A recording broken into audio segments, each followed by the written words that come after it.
What's up guys, Nate here. I'm going to talk to you guys over at Young Life about some things to bring on this trip, rafting. So the first thing I want to talk to you about is your sleeping bag. Now there's some sleeping bags to bring and what not to bring. The first thing that you don't want to bring is a sleeping bag like this. It's a down sleeping bag and it'll get wet and it will not keep you warm.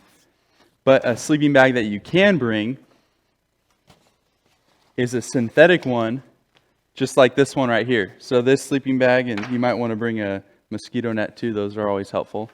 But this sleeping bag right here, it'll dry out a lot faster, keep you a little bit cooler because it'll be warm there, but it's also not down, so it'll keep you warm even if it did get wet, which is a good thing. And a couple other items we're going to talk about is the sleeping pad. So there's a lot of different kinds of sleeping pads. Some are inflated with air. You can self-inflate them.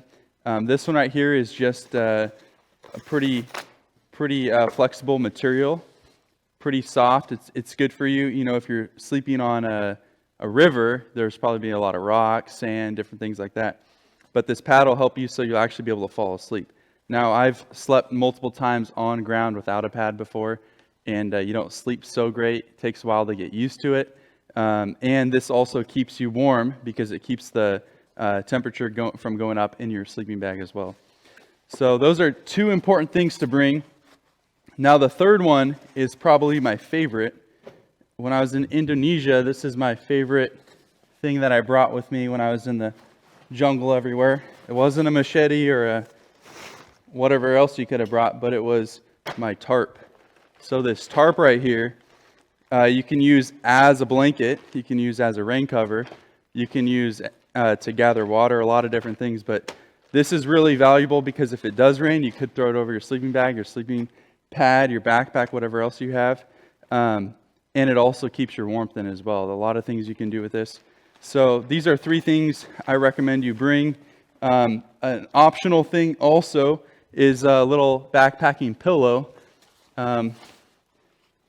I don't normally bring a pillow. This is my wife's pillow. But a pillow definitely will enhance your sleeping as well. All right, guys. I'm going to explain to you how the setup is with your sleeping pad, your sleeping bag, and your tarp. So first, underneath everything, you're going to put your tarp. Now, your tarp's really important. It's going to keep the moisture out of your sleeping bag and away from your sleeping pad. You're going to put it in such a way where you can fold one side over like this in the case of it raining, so you can protect yourself from the rain.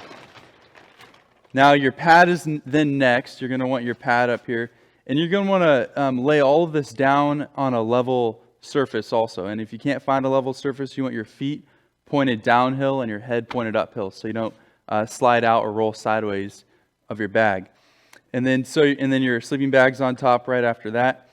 And so this is just a simple way to set up your sleeping bag, your pad, and your tarp. But setting it up this way will save you a lot of sleeplessness if you're moving around a lot, especially if you have it on a level surface. So just a couple things to bring to consider. You can get the tarp at Walmart probably for like $8. You can get a sleeping bag there that's synthetic for maybe $30 or something like that if you don't have one. It's real easy to look it up online. And the sleeping pads aren't expensive either. So gonna be looking forward to seeing you guys on the rafting trip, and I hope you guys bring your stuff. If not, you're gonna be staying up all night and not gonna have fun when you're rafting. So anyway, peace out.